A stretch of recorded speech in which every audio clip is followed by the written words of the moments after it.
You're watching PJTV. I'm Steve Green. This is Trifecta. We have a lot to cover, so let's just bring on the guys. Bill Whittle and, of course, Scott Ott. And, you know, something's not right here.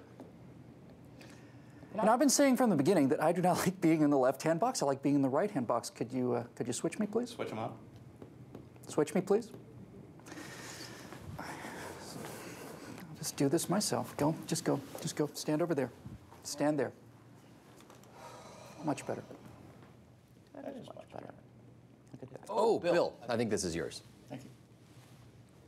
Welcome to Los Angeles, everybody. We're at 72 and sunny again. Stand by for Trifecta.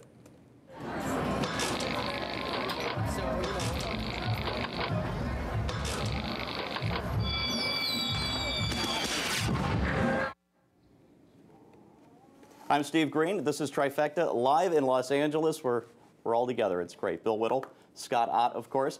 Let's get right into the news. As soon as next week, new House Speaker John Boehner will introduce a bill to repeal all 2,000 pages of Obamacare. It will pass with at least 242 GOP votes. That's 24 than the 218 needed to assure passage. But then what?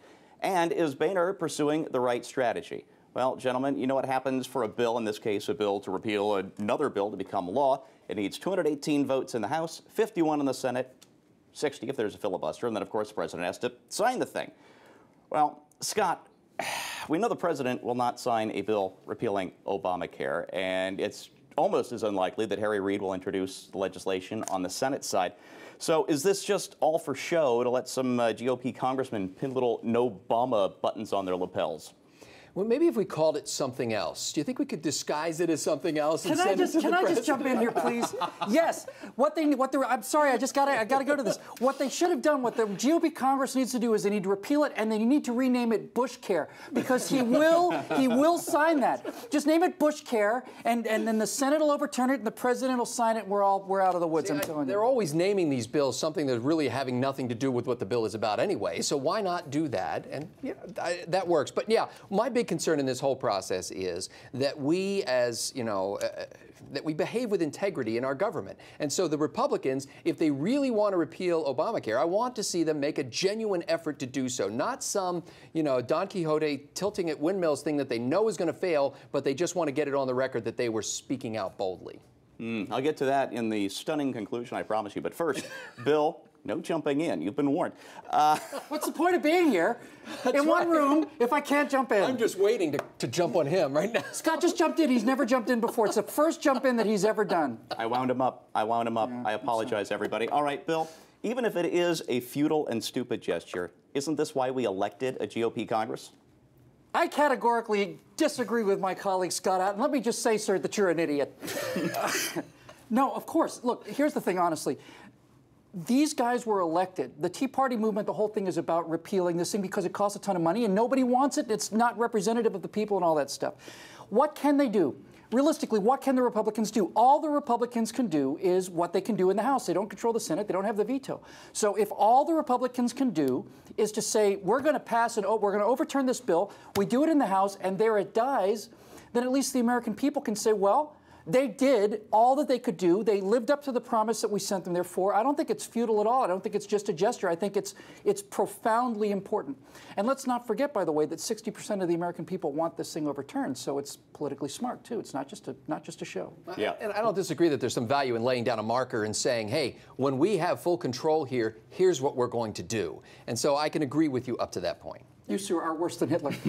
Up to that point. Well, good to know. Scott, okay, so the House votes, and then it's probably, barring cooperation from President Obama and Senator Reid.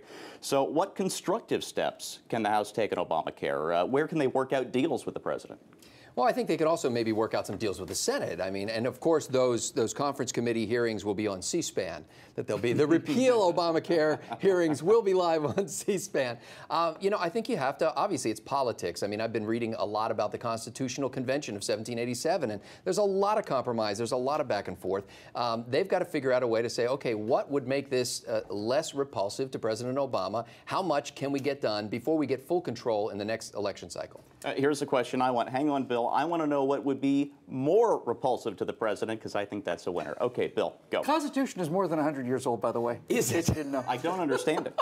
All right, Bill, here's a real question. Boehner isn't just fighting the Democrats. He also has a hostile media to deal with, very hostile. We saw a clip of that the other day. Is it better for him to duck and cover? No, screw the media.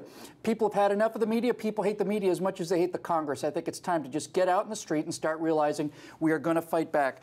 We have new media.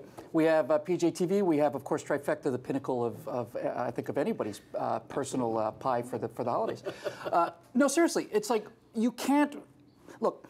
This is a fundamental thing to understand in any kind of conflict or any kind of warfare. The ability to choose the battlefield is the most important aspect of any battle. If you are fighting on the enemy's territory and you're giving them the high ground or whatever the case may be, you're going to lose. Every campaign has to begin by choosing the battlefield.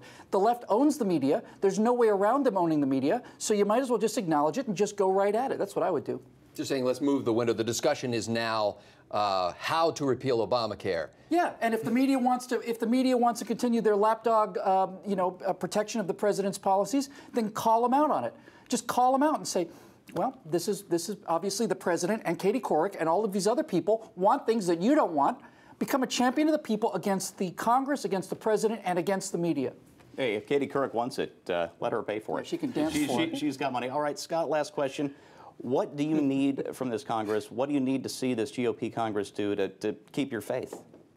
Well, on this particular issue, I think like I said, I think they need to make substantive measures. They need to do everything they can to defund anything that they can while they're in the process of that bigger picture of completely repealing it. But they've got to make something more than statements. They've got to pass legislation. And this is terrible coming from me because I'm always the guy that says, hey, Congress, stop passing legislation. But now I'm saying you've got to pass legislation to repeal what you previously passed. And I would like the Repeal Obamacare bill, by the way, to be roughly 2,900 pages.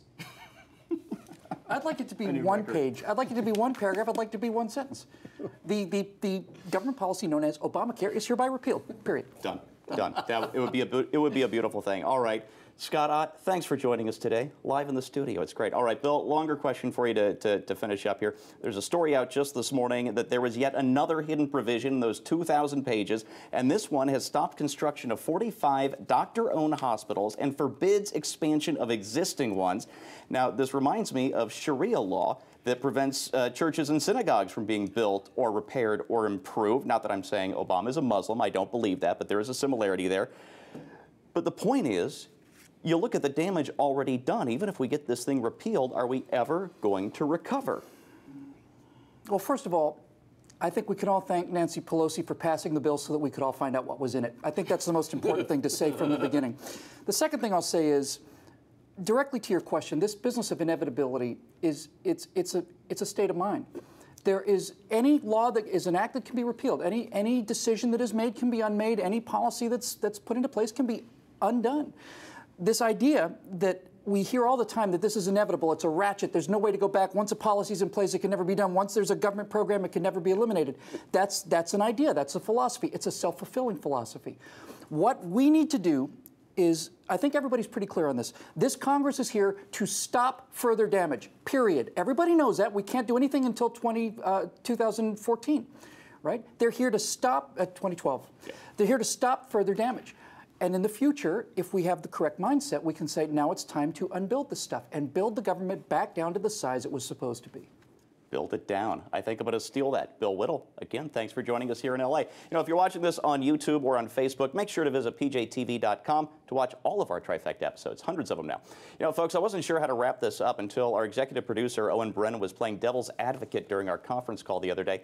Owen asked if it might be smarter for John Boehner to lie low and let the Supreme Court knock the wind out of Obamacare, as seems, well, kind of likely to happen, and sooner rather than later. But you know what? President Bush signed McCain-Feingold into law, hoping the Supremes would not get down, but they upheld it instead. And we elected this Congress specifically to get rid of Obamacare. And if this new GOP majority wants to keep our trust, our faith, which is shaky to start with, they have their promises to keep. And that means fighting Obamacare tooth and nail, day and night for as long as it takes.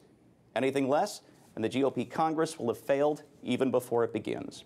For Scott Ott, Bill Whittle, and everyone here at PJTV, I'm Steve Green.